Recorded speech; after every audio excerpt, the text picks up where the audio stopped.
राधे राधे दोस्तों, मेरे प्यारे भाइयों बहनों माताओं व बंधुओं, मैं कीर्ति आज आपके लिए एक नई कहानी लेकर आई हूँ। यह ज्ञानवर्धक कहानी है। कहानी अंत तक जरूर सुने। पसंद आने पर लाइक व शेयर करें। तुरंत नई कहानी पाने के लिए चैनल को सब्सक्राइब करना ना भूलें। कहानी इस प्रकार है। 10 वर्षीय लड़का रोज अपने पिता के साथ सैर करने जाता था। एक दिन लड़के ने कहा, चलो पिताजी, आज हम दौड़ लगाते हैं। जो पहले चोटी पर लगी उस झंडी को छुएगा वो रेस जीत जाएगा। पिताजी तैयार हो गए। दूरी काफ़ी थी। दोनों ने धीरे धीरे दौड़ना शुरू किया।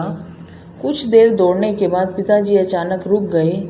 क्या हुआ पापा, आप अचानक रुक क्यों गए? आपने अभी से हार मान ली क्या? लड़का मुस्कुराते हुए बोला, नहीं नहीं, मेरे जूते में कुछ कंकड़ पड़ गए थे, बस उन्हीं को निकालने के लिए ही रुका था, ऐसा पिताजी बोले। लड़का बोला, अरे कंकड़ तो पिताजी मेरे भी जूतों में पड़े हैं, पर अगर मैं रुक गया तो रेस हार जाऊंगा। और ये कहता हुआ वह तेजी से आगे भागा। पिताजी भी कंकड़ निकाल कर आगे बढ़े। लड़का बहुत आगे निकल चुका था, पर अब उसे पाँव में दर्द का एहसास हो रहा था और उसकी गति भी घटती जा रही थी। धीरे धीरे पिताजी भी उसके करीब आने लगे थे। लड़के के पैरों में तकलीफ देख पिताजी पीछे से चिल्लाए, क्यों नहीं, तुम भी अपने कंकड़ निकाल लेते हो, मेरे पास इसके लिए टाइम नहीं है। लड़का बोला और दौड़ता रहा। कुछ ही देर में पिताजी उससे आगे निकल गए। चुभते कंकड़ों की वजह से लड़के की तकलीफ बहुत बढ़ चुकी थी और अब उससे चला भी नहीं जा रहा था। वह रुकते रुकते चीखा, पापा पापा, अब मैं और नहीं दौड़ सकता। पिताजी जल्दी से दौड़कर वापस आए और अपने बेटे के जूते खोले तो देखा उसके पाँव से खून निकल रहा था। झटपट वे बेटे को घर ले गए और मरहम पट्टी की। जब दर्द कुछ कम हो गया तो उन्होंने समझाया, बेटे, मैंने आपसे कहा था ना, पहले अपने कंकड़ को निकालो फिर दौड़ो। बेटा बोला, मैंने सोचा मैं अगर रुकूंगा तो रेस हार जाऊंगा।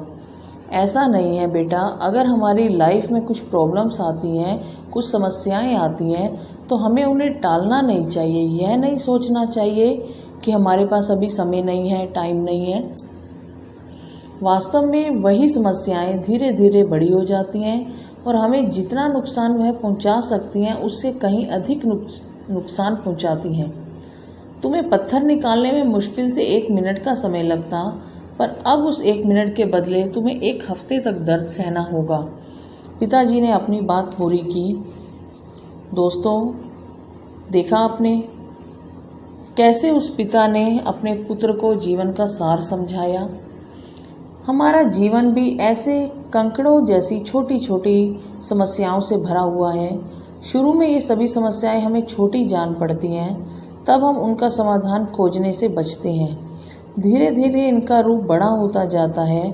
समस्याओं को तभी पकड़िए जब वो छोटी हों, वरना देरी करने पर वे कंकड़ों की तरह आपका भी खून बहा सकती हैं।